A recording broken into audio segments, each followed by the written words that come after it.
वसुदेव सुतं देवं कंसचानूरमर्दनं देवकी परमानन्दं कृष्णं वन्दे जगद्गुरुं।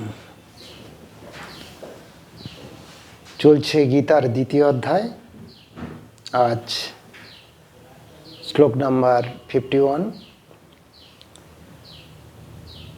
ভগবান বলছেন, কর্মজং বুদ্ধিযুক্তা হি ফলং ত্যক্তা মনীষিণঃ জন্মবন্ধ বিনির্মুক্তঃ পদং গচ্ছন্ত নাময়ম। বলছেন যে কর্মজম ফলম, কর্মজনিত যে কোনো ফল, আমরা যদি শুভ কর্ম করি শুভ ফল, মন্দ কর্ম করলে মন্দ ফল।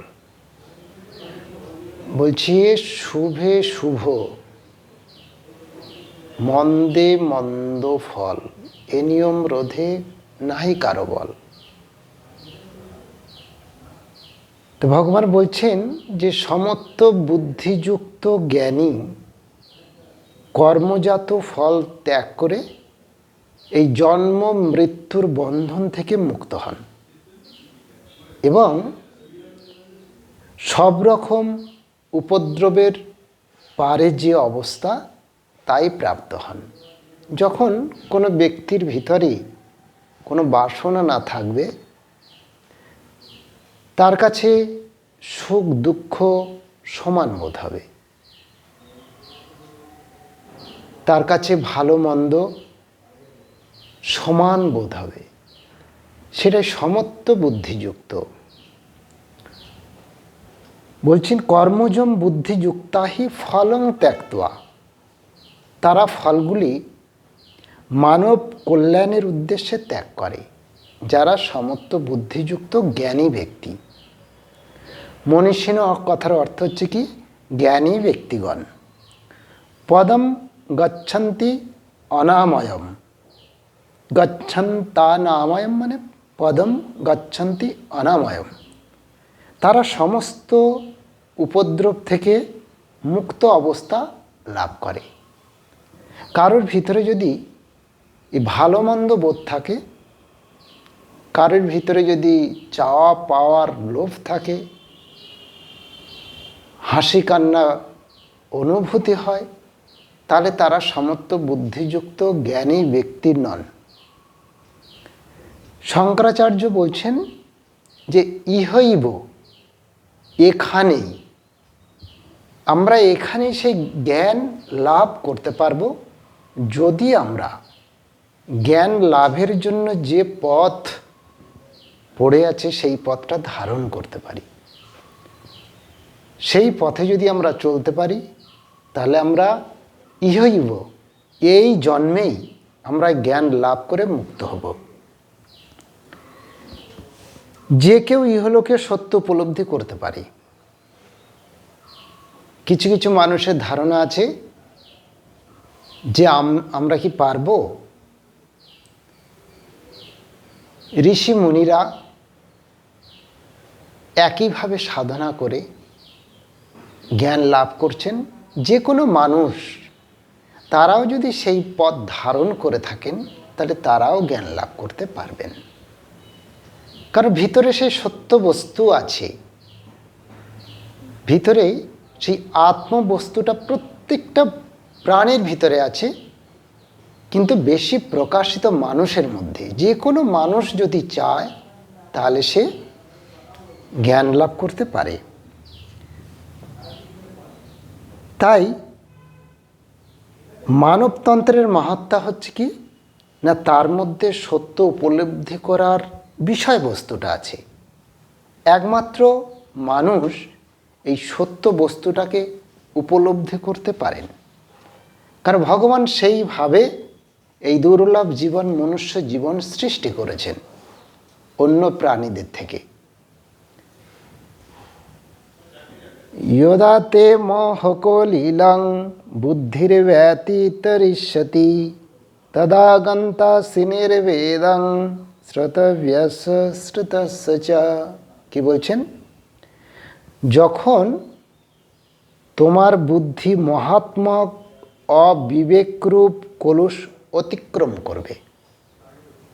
তখন তুমি শ্রোতব্য ও শ্রুত কর্মফল বিষয়ে বৈরাগ্য লাভ করবে। তাহলে কখন আমরা বৈরাগ্য লাভ করতে পারবো? যে আমাদের বিবেক যা আছে সেই বিবেক বুদ্ধিহীন হলে আমরা কিন্তু সেটা লাভ করতে পারবো না। আমরা মোহগ্রস্ত যেন না হই। যদি মোহগ্রস্ত হই, অবিবেকী হই, তাহলে আমরা সত্য বস্তু উপলব্ধি করতে পারবো না এবং জ্ঞানও লাভ করতে পারবো না।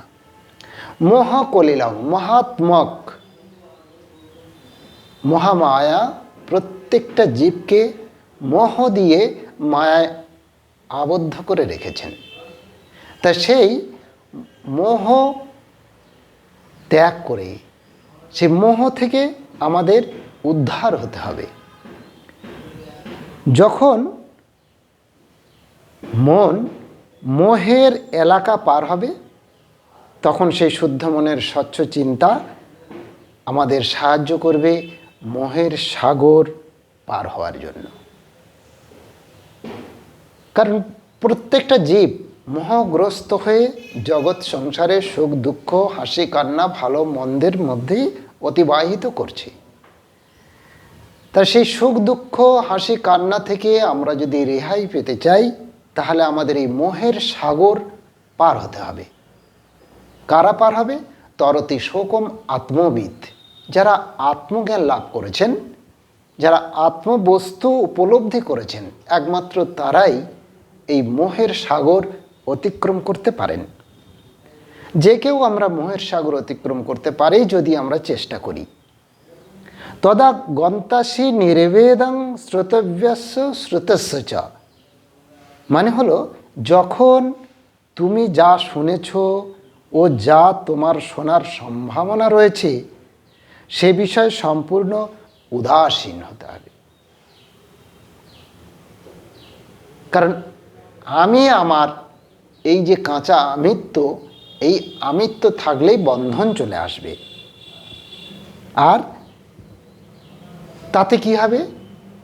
যে মনটা সদাই চঞ্চল হয়ে উঠবে, অস্থির হয়ে উঠবে। চঞ্চল মন কখনো জ্ঞান লাভ করতে পারে না।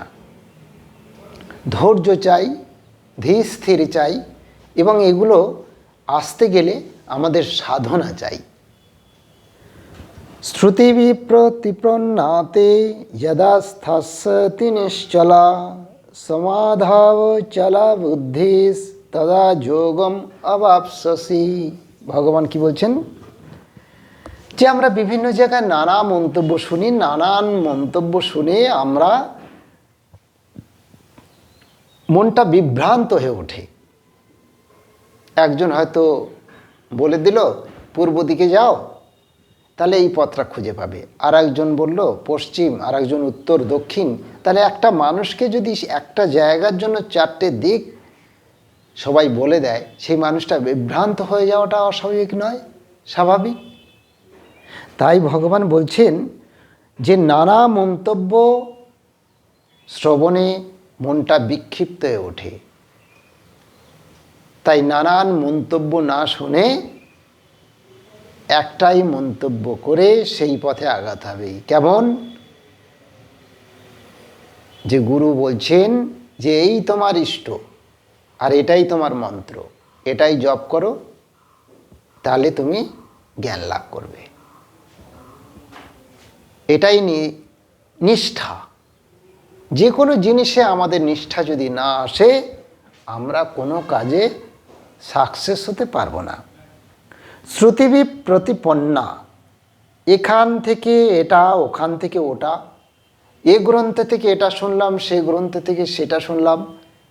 বিভিন্ন একই বিষয়বস্তু বিভিন্ন গ্রন্থ থেকে যখন আমরা শুনলাম, দেখলাম বিভিন্ন গ্রন্থ বিভিন্নভাবে বলেছেন। তাতে কি হচ্ছে? আমাদের মনটা বিভ্রান্ত হয়ে উঠেছে। আমরা ডিসাইড করতে পারছি না যে কোনটা সঠিক হবে না হবে। তাই যত আমরা বেশি শুনব, তত আমাদের মনটা কি হবে, বিভিন্ন জনের কাছ থেকে একই বিষয়বস্তু যখন বিভিন্নভাবে শুনবো, তখন আমাদের মনের মধ্যে একটা বিভ্রান্তি সৃষ্টি হবে। সেখানটায় বিরুদ্ধ ভাবের দ্বন্দ্ব আমাদের মনের মধ্যে লেগে থাকবে, আমাদের মনটা বিচলিত করবে, সেখানটা কোনো শান্তি আসবে না। যখন এই রকম পরিস্থিতির পরিবর্তন হয়, যদা স্থাস্যতি নিশ্চলা, যখন তোমার মন স্থির হয়, নানা বিষয় শুনে পড়ে মনে যে চাঞ্চল্য আসে তাকে অতিক্রম করে যখন তোমার মনটা স্থিত হয়, কোথায় না সমাধিতে। সমাধির ডেফিনেশনটা কি হচ্ছে না, অস্মিন সমাধিয়তে ইতি সমাধি, যেখানে তুমি প্রতিষ্ঠিত হও, অর্থাৎ তোমার মনটা একটা জায়গায় আবদ্ধ থাকে, সেটাই হচ্ছে সমাধি। অর্থাৎ কোন জায়গায় আবদ্ধ থাকবে, আমার আত্মায়। জগতে সেই একটাই বিষয়বস্তু আছে, জগতে একটাই সদ্বস্তু আছে, সেই আত্মাতে আমার মনটাকে স্থিত করতে হবে, তবেই আমি জ্ঞান লাভ করব। গীতার সমগ্র শিক্ষায় দেখা যায় যে আধ্যাত্মিক উন্নতির উপর জোর দেওয়া হয়েছে। টোটাল গীতাটা পড়লে বোঝা যাবে যে ভগবান শ্রীকৃষ্ণ সব থেকে বেশি গুরুত্ব দিয়েছেন যে জীবনে আধ্যাত্মিকতার জন্য। আমরা কি করি না, বাড়িতে পূজা আশ্রয় করি, বিভিন্ন সংস্থায়, বিভিন্ন ক্লাবে, সেখানটা পুরোহিতকে 5 টাকা দিয়ে ব্যাস অনুষ্ঠান শেষ করে দেই, আর তাতেই আমরা সন্তুষ্ট, এবং তাতেই আমরা মনে হয় সবাই ভাবি যে আমাদের অনেক পুণ্য হলো। নেভার। পুণ্য হতে হলে আগে মনটাকে ঠিক করতে হবে। আমি হাজার হাজার টাকা খরচ করে অনুষ্ঠান করলাম, কিন্তু আমার মনের কোনো স্থিরতা নেই, মনে কোনো সৎ বিষয়বস্তু নেই, কিন্তু সেক্ষেত্রে আমরা পুণ্য কখনোই অর্জন করতে পারবো না। আধ্যাত্মিক দিক থেকে তোমার কি উন্নতি হচ্ছে, তুমি কি উন্নততর হচ্ছ পূর্বের থেকে, তুমি কি আরও হৃদয়বান হচ্ছ, এটা নিজেকে প্রশ্ন করতে হবে। যদি তুমি হৃদয়বান হও, যদি তুমি আধ্যাত্মিকতার দিক থেকে আরও উন্নত হতে থাকো, তাহলে তোমার কিছু পরিবর্তন হচ্ছে। কিন্তু যত সময় না তুমি হৃদয়বান হচ্ছ, যত সময় অন্যের দুঃখে দুঃখী, অন্যের কষ্টে তুমি কষ্ট অনুভব করছো, তত সময় কিন্তু তুমি যে তিমিরে সেই তিমিরে আছো। কারণ আমার হৃদয়টাকে বড় করতে হবে, প্রত্যেকের দুঃখে কষ্টে তাদের প্রতি আমার সিম্প্যাথি থাকতে হবে। এইগুলো হলো আধ্যাত্মিক উন্নতি। আধ্যাত্মিক উন্নতি বিনা ধর্ম কেবল একঘেয়ে ধর্মীয় আচরণ হয়ে দাঁড়ায়, এতে কোনো মঙ্গল হয় না, বরং বহু ক্ষতি হতে পারে। আর এইগুলো কি হচ্ছে, কেবল গোড়ামি ও লোক দেখানো কাজ। আমাদের কিন্তু গোড়ামি এবং লোক দেখানো কাজ করলে চলবে না, কারণ এটা সম্পূর্ণ নিজের উপরে, এটা নিজের বিষয়বস্তু। আমি লোককে দেখিয়ে মন্দিরে 50 টাকা কি 100 টাকা কি 500 টাকা দিয়ে দিলাম, আমি কয়েকজনকে খাইয়ে সারা বিশ্বে বলে দিলাম, এগুলো লোক দেখানো। এক্ষেত্রে নিজের জীবনে কখনো আধ্যাত্মিকতার সঞ্চারিত হতে পারে না এবং সে আত্মায় প্রতিষ্ঠিত হতে পারে না। আধ্যাত্মিক উন্নতির দিকে বিশেষ মনোযোগ যদি না দেওয়া হয়, ধর্মানুষ্ঠানে এই গোড়ামি, এই একঘেয়ে এগুলো এসে পড়ে। জগতের দিকে যদি তাকানো যায়, তাহলে অধিকাংশ ধর্মীয় ক্ষেত্রে এইগুলো বেশি লক্ষ্য করা যায়। কারণ খুব কম মানুষ আছে যারা নিজের আত্মায় প্রতিষ্ঠিত হওয়ার জন্য চেষ্টা করেন। জগতে ধর্মসমূহ প্রাণহীন উপহাস হয়ে দাঁড়িয়েছে বর্তমানে। আমাদের চাই চরিত্র। স্বামীজি বারবার বলছেন যে চরিত্রবান হতে হবে, কারণ জগৎটাকে সম্পূর্ণ পরিবর্তন একমাত্র চরিত্রের দ্বারাই করা উচিত। একমাত্র চরিত্র যদি ভালো হয়, জগৎ ভালো হবে। আমাদের জীবন যদি মহৎ এবং পবিত্র হয়, জগৎ অটোমেটিক্যালি মহৎ এবং পবিত্র হবে। ধর্মের নামে কি হচ্ছে বর্তমান জগতের দিকে তাকান, তাহলে দেখা যাবে কি সেখানে দুষ্টামি, খুনোখুনি, মানুষে মানুষে ভেদাভেদ সৃষ্টি। আমরা যদি ধর্মটাকে ঠিকভাবে বজায় রাখি, ঠিকভাবে ধর্মটাকে সঞ্চারিত করি, তাহলে কিন্তু এই সকল জিনিসগুলো হয় না। সেখানে একটা প্রীতি থাকবে, সেখানে একটা বন্ধুত্ব থাকবে, সেখানে একটা মিলনস্থল, সেখানে থাকবে না হিংসা, ক্রোধ, মারামারি, এগুলো কিছুই থাকবে না। সঠিক ধর্ম কখনো মানুষকে ভেদাভেদ সৃষ্টি করে না, মানুষের প্রতি হিংসা করতে কখনো বলেন না। সঠিক ধর্ম আমাদের একই আত্মাতে যাওয়ার জন্য চেষ্টা করে থাকে এবং প্রত্যেকটা জীবের প্রতি একটা সহানুভূতি আনয়ন করে। নরনারীর মধ্যে আধ্যাত্মিক উন্নতি যাতে হয়, সেই দিকে আমাদের মন দেওয়া উচিত। শরীরের বৃদ্ধির সঙ্গে মানসিক উন্নতির সঙ্গে আধ্যাত্মিক উন্নতিও হয়, তার উপর বারবার জোর দাও।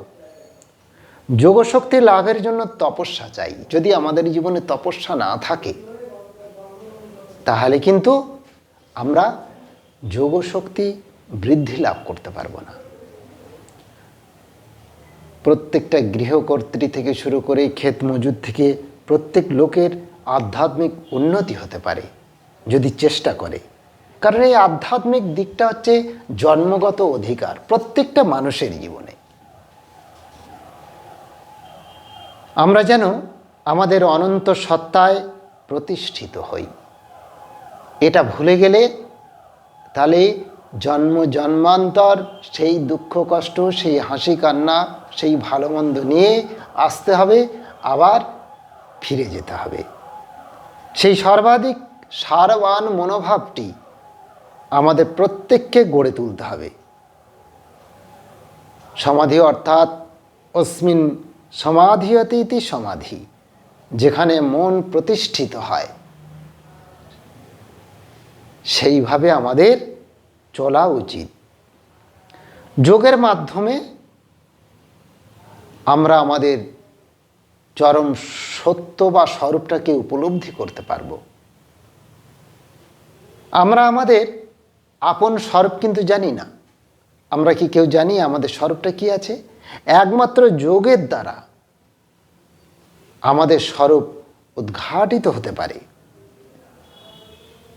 কারণ বিভিন্ন মায়ার মধ্যে থেকে, এই জগতের মধ্যে নানান রকমের বাসনা মনের মধ্যে বাসা বাঁধায় আমরা আমাদের সঠিক স্বরূপটাকে হারিয়ে ফেলেছি।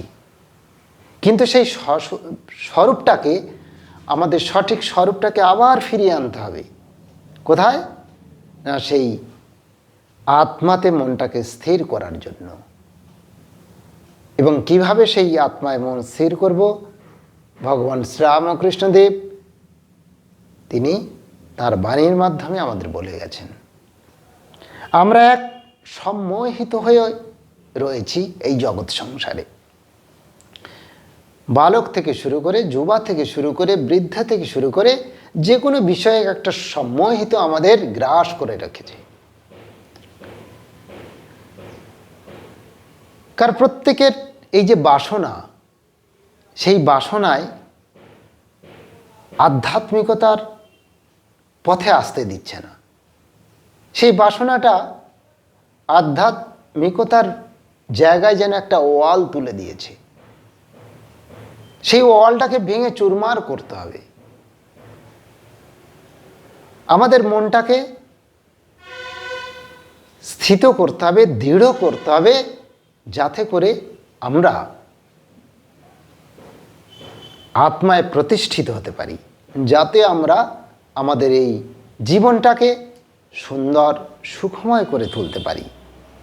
আমরা আমাদের আপন স্বরূপ হারিয়ে ফেলে কি হয়েছি না, বাঘের স্বরূপ হারিয়ে ফেলে আমরা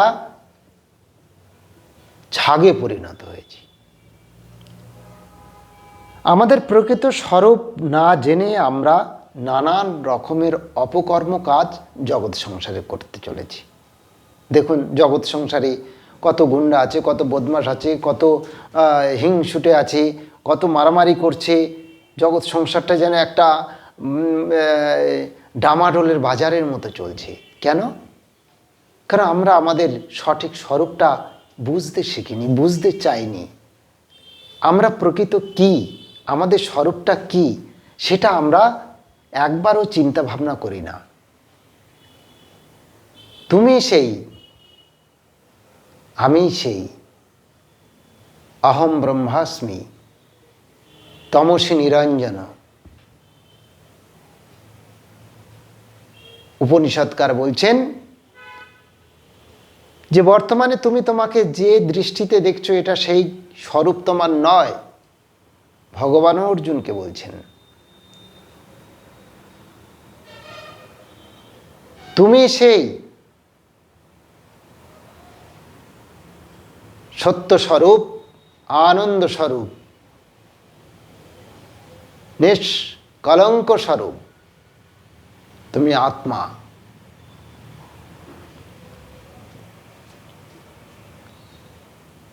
স্বামী বিবেকানন্দ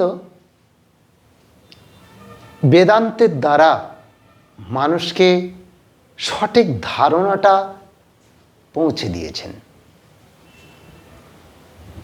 স্বামী বিবেকানন্দ বেদান্তের মাধ্যম দিয়ে এই সম্মোহিত হওয়া মানুষগুলোর মধ্যে জ্ঞানের সঞ্চার করেছেন। তাছাড়া আর একটা কি, আমি ধনী, আমি নর, আমি নারী, আমি গরিব, আমি বড় লোক, এই যে ভেদাভেদ, এই যে ছোট বড়, এই ধনী নির্ধনী, ভালো মন্দ, এগুলো আমরা কোথা থেকে বলছি, কোথা থেকে আসছে? অজ্ঞান থেকে।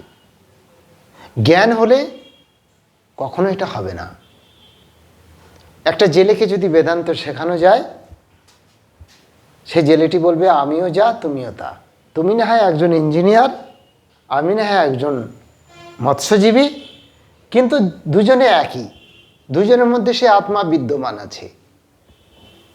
স্বামীজি এটাই চেয়েছিলেন যে প্রত্যেকের অধিকার থাকবে সমানভাবে, কেউ ছোট নয়, কেউ বড় নয়। তোদা যোগম অবাপসসি, তখন তুমি সত্যই যোগে প্রতিষ্ঠিত হবে, সত্যকারের যোগে অধিষ্ঠিত হতে পারবে। তাই শ্রীকৃষ্ণ এই বিষয়টি অর্জুনের সামনে তুলে ধরলেন। অর্জুনের সামনে এই জিনিসটি তুলে ধরার পর অর্জুনের এবার আর একটি প্রশ্ন মনের মধ্যে বাসা বাঁধল। ভগবান শ্রীকৃষ্ণকে অর্জুন বললেন, স্থিতপ্রজ্ঞস্য কা ভাষা সমাধিস্থ স কেশব স্থিতধিকিং প্রভাসিত কিমাসিত ব্রজেত কিম। অর্জুন বলছেন, হে কেশব, স্থির বুদ্ধি সমাধিমগ্ন ব্যক্তির লক্ষণ কি? তা আমি কি করে বুঝবো? এই জগৎ সংসারে প্রত্যেকটা মানুষ একই রকমভাবে চলছে, খাচ্ছে, শুচ্ছে, বলছে, কিন্তু আমি কি করে বুঝবো যে ইনি সমাধিমগ্ন ব্যক্তি? খুব ভালো প্রশ্ন করেছেন অর্জুন। এইরূপ স্থিতপ্রজ্ঞ ব্যক্তি কিভাবে কথা বলেন, কিভাবে বসেন, আর কিভাবেই বা চলাফেরা করেন? তাহলে আমরা কি করি জগৎ সংসারে? আমরা অসৎ ব্যক্তিকে সৎ ব্যক্তি বলে মনে করি। আমরা রজ্জুতে সর্পভ্রম হয়, সর্পেতে রজ্জুভ্রম হয়। তাহলে এইটা যাতে না হয়, অর্জুন সেই প্রশ্ন ভগবান কৃষ্ণকে করছেন যে একজন সৎ ব্যক্তি, একজন জ্ঞানী ব্যক্তি, একজন সমাধিবান পুরুষ আমি কি করে চিনব, কি করে বুঝব? আপনি যদি আমাকে এটা বলে দেন তাহলে বড় উপকৃত হয়। তাই বলছেন তিনি কিভাবে কথা বলেন, কিভাবে বসেন, কিভাবে চলাফেরা করেন। ভগবান এবার বলছেন যে বাইরে থেকে তাকে তোমার মতন দেখাবে, কিন্তু অন্তরে বিশেষ প্রভেদ থাকবে। এ বিষয়টি আমাদের সকলের মনে রাখা উচিত এবং লক্ষ্য করা উচিত। ভগবান শ্রীরামকৃষ্ণদেব বলতেন, কিছু আগেই গণেশ উৎসব হয়ে গেছে। উদাহরণ দিচ্ছেন, অনেক বাড়িতেই সুন্দর মিঠাই তৈরি হয়েছে, যার ভিতরে আছে নারকেল এবং তালের গুড়, আর বাইরে চাল গুঁড়ি দিয়ে একটা প্রলেপ দেওয়া আছে। আবার কিছু কিছু মিঠাইয়ের মধ্যে ডালের বেসন দিয়ে বাইরে চালের গুঁড়ো দেওয়া আছে।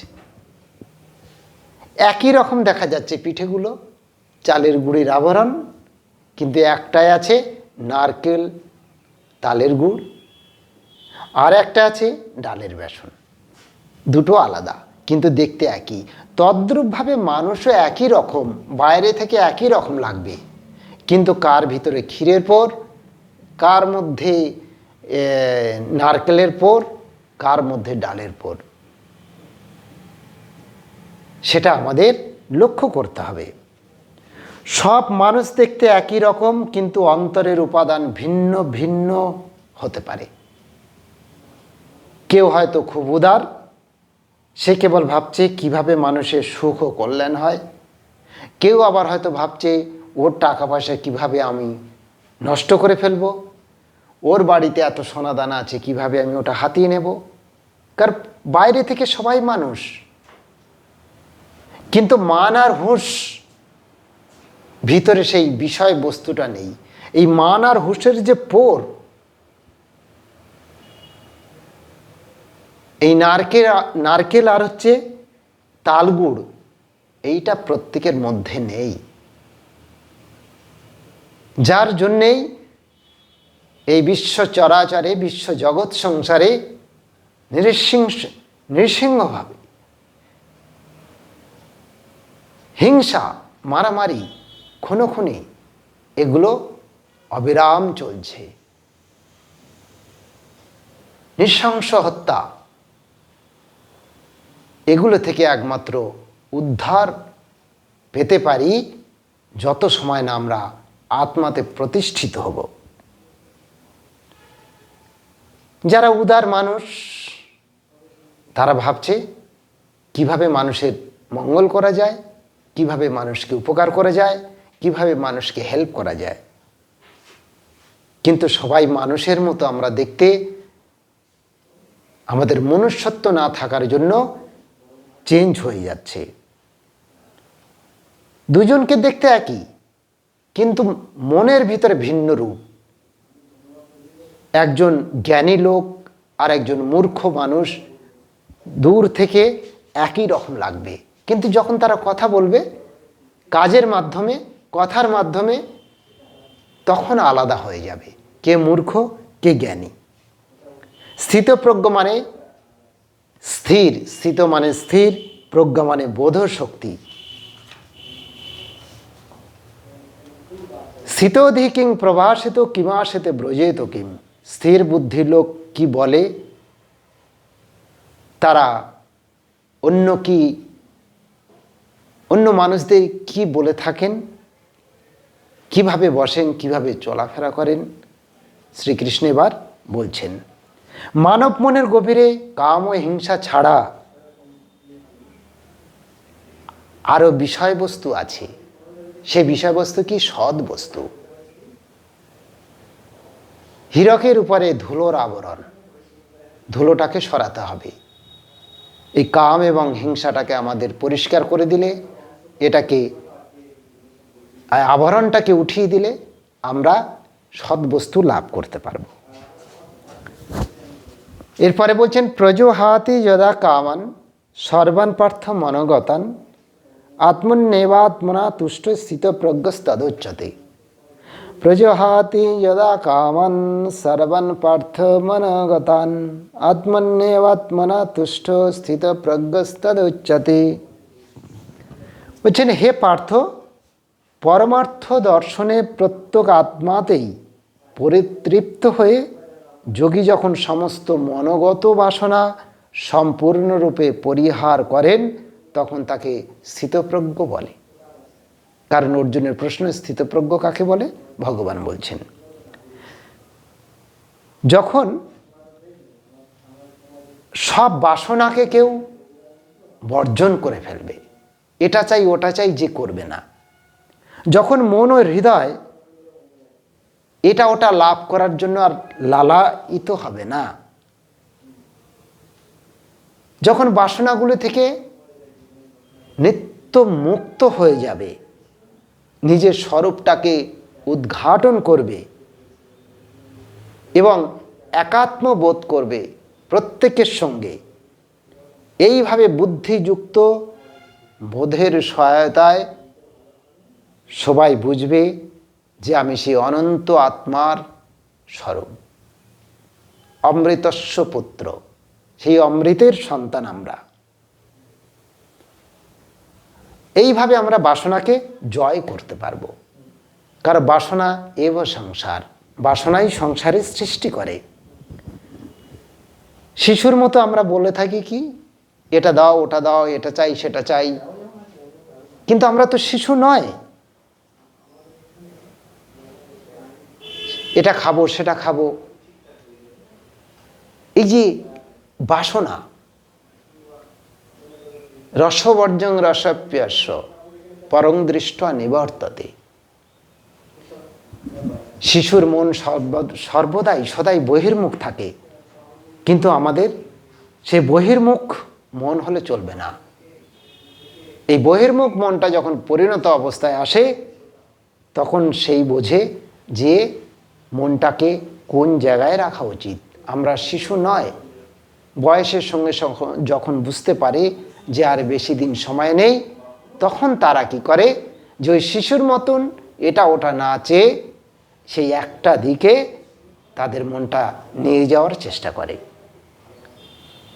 কাম কাঞ্চন নাম যশ এসবের থেকে বহুগুণ বড় হচ্ছে মনটাকে আত্মায় প্রতিষ্ঠিত করা। বাসনার প্ররোচনায় আমরা বাহ্য জগতের এই সব জিনিসের পিছনে ছোটাছুটি করি, তার ফলে কি হচ্ছে, দুঃখ কষ্ট জ্বালা যন্ত্রণা ছাড়া আর কিছু আসে না। বাসনা হলো কি, মনের বহির্দেশের বিচরণের ফল। আমি আপন অন্তর নিয়ে তৃপ্ত নই, আমি বাহ্য জগৎ থেকে কিছু পেতে চাই, এইভাবেই বাসনা কাজ করে। কিন্তু বিচারের সাহায্যে যোগাভ্যাসের দ্বারা ধাপে ধাপে এগিয়ে আমরা যে মানস স্তরে এসে পৌঁছাই, সেটাই আমাদের এরপরে ভগবান আলোচনা করেই আমাদের সামনে তুলে ধরবেন। এবং তখনই আমাদের মনটা স্বচ্ছ পরিষ্কার জ্ঞানের বাতি মনের মধ্যে জ্বলতে শুরু হবে। তখন আমরা ঠিকভাবে বুঝব এই জগৎ সংসারে এই যে চাওয়া পাওয়ার যে কষ্ট, এটা চাই ওটা চাই, এই যে বাসনার শেষ নেই, এগুলো কত যন্ত্রণাদায়ক কষ্টদায়ক, তখন আমরা উপলব্ধি করতে পারব। যখন হৃদয়ের সমস্ত কাম ও বাসনা দূরীভূত হয়, তখনই আমাদের মনটা আনন্দে ভরপুর হয়। কেউ যদি বলে আমার কোনো বাসনা নেই, সে নিশ্চিতভাবে তার জ্ঞান লাভ হয়েছে এবং তার আচার ব্যবহার, তার কিভাবে চলাফেরা, কিভাবে কথা বলা, তার উপরে সম্পূর্ণটা নির্ভর করে তাকে সে জ্ঞানী ব্যক্তি না অজ্ঞানী ব্যক্তি। এরকম মানসিক রোগী অর্থাৎ বিভিন্ন বাসনায় যুক্ত এই মানসিক রোগী জগৎ সংসারে কখনো সুখ পায় না, আনন্দ পায় না। হসপিটালে যান, হসপিটালে গিয়ে যারা মানসিক রোগী আছে একদিকে চুপচাপ করে পড়ে থাকে, তাদের ভালো মন্দ নেই, হাসি কান্না নেই, কোনো কিছু নেই, তাহলে কি বলবো সেই মানসিক রোগীটা জ্ঞানী ব্যক্তি? না, তারা জ্ঞানী ব্যক্তি নয়। কারণ জ্ঞানী ব্যক্তি তারা কখনো মানসিক রোগী নন, তাদের ভিতরে কোনো বাসনা নেই, কিন্তু জগৎ কল্যাণ, জগতের সুখ নিয়ে আসার জন্য তাদের সর্বদাই প্রচেষ্টা, তাদের মন সর্বদাই জগতের মঙ্গল সাধনায়, জগতের দুঃখ কষ্ট নিবারণের জন্যে জীবনটা সবসময় তারা দিতে থাকে। আত্মন্যেবা আত্মনা তুষ্ট, সে তার নিজের প্রত্যেক আত্মাতেই সন্তুষ্ট থাকে। এইসব জিনিসে জগৎ সংসারে যে সকল লোভনীয় এবং লালায়িত যেসব জিনিস, সেই জিনিস যত সময় না আমরা পরিহার করব, সেই জিনিসগুলো যত সময় না আমরা ত্যাগ করব, তত সময় আমাদের কখনো মনের মধ্যে সুখ কি বিষয়বস্তু সেটা আসবে না। একটা সুন্দর স্টোরি আছে, খ্রিস্টান সন্তের গল্প। একজন ম্যাজিস্ট্রেট বন্ধু ছিল। ওই ম্যাজিস্ট্রেটের আরেকটি বন্ধু তার এক সন্ত, তিনি সাধু হয়েছেন। তা ম্যাজিস্ট্রেট মরার আগে তিনি অন্যান্য বন্ধুদের বলছেন যে আমি মরার আগে আমার সমস্ত বিষয়বস্তু আমার ওই বন্ধুটিকে দিয়ে যাব, যে বন্ধুটি সাধু হয়েছেন। তাই এই কথা সেই সব বন্ধুরা ওই সাধুর কাছে বলছেন। তারা বলছেন যে আপনার ম্যাজিস্ট্রেট বন্ধু বললেন যে তার মৃত্যুর পর সমস্ত সয় সম্পত্তি আপনাকে দিয়ে যাবে। তখন সাধুটি সুন্দর কথা বললেন। সাধু বলছেন যে খুব ভালো, কিন্তু ও কি জানে যে ওর থেকে আমি আগেই মারা গেছি? অর্থাৎ এই যে বিষয়বস্তু, টাকা পয়সা ধন দৌলত ওই সাধুর কাছে মৃত। সেই সাধুর কাছে মূল্যহীন, মৃত্তিকাবৎ, প্রস্তর খণ্ড মাত্র।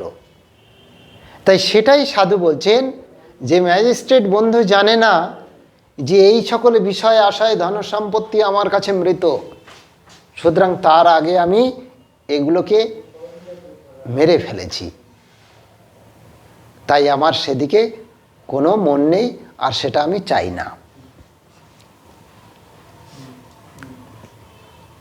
কারণ যারা আত্মবস্তু লাভের চেষ্টা করবেন, যারা আত্মবস্তুকে নিজের জীবনের উদ্দেশ্য বলে ভাববেন, তাদের কাছে কখনো কোনো চাহিদা থাকবে না, বাসনা থাকবে না। ভক্তিতে যে সম্পদ পাওয়া যায় তার সঙ্গে কি আর পার্থিব সম্পদের তুলনা হয়? আত্মন্যেবা আত্মনা তুষ্ট, কেউ আপন অনন্ত আত্মার সান্নিধ্য লাভেই সন্তুষ্ট। যারা আত্মাতেই সন্তুষ্ট থাকে তাদের স্থিতপ্রজ্ঞ বলা হচ্ছে। প্রথমে আমি একে সব রকম সীমিত বাহ্য বাসনা থেকে মুক্ত করেছিলাম, কিন্তু আমি একে শূন্য রাখিনি, আমি একে অসীম আত্মায় ভরে ফেলেছি। এরপর আর কোনো বাসনা থাকতে পারে না। যখন গ্যাপ হবে, যখন মনের মধ্যে ফাঁকা জায়গা থাকবে, তখন তো সেখানে বাসনা আসবে। কিন্তু সেই মনের জায়গায় যদি আমার আত্মাতেই ভরে থাকে, আত্মা বিষয়বস্তুতে পরিপূর্ণ থাকে, তাহলে তো সেখানে আর কোনো বাসনা প্রবেশ করতেই পারবে না। তাই সাধু সন্ত এবং প্রত্যেকটা মানুষের উচিত যে আমাদের মনটার ভিতরে সে আত্মায় ভরিয়ে রাখা। বাসনার পরিতৃপ্তি কি হবে, কেমনভাবে হবে? ন আত্মকাম হয়ে, কেবল আত্মাকে উপলব্ধি করে এই অবস্থায় আমাদের আসতে হবে। সেই অবস্থায় হবে অকাম এবং কামনা শূন্য হয়ে পড়বে। তাই আমাদের সমস্ত বাসনা, সমস্ত কামনা এগুলো শূন্য করতে হবে। তখনই মনের মধ্যে আমাদের আত্মবস্তু উপস্থিত হবে, আমরা আত্মবস্তু লাভ করব, জ্ঞান লাভ করব। যাই হোক, এর পরের সপ্তাহে আবার নেক্সট শ্লোক। ওম শান্তি শান্তি শান্তি। হরি ওম তৎসৎ। শ্রীরামকৃষ্ণার্পণমস্তু।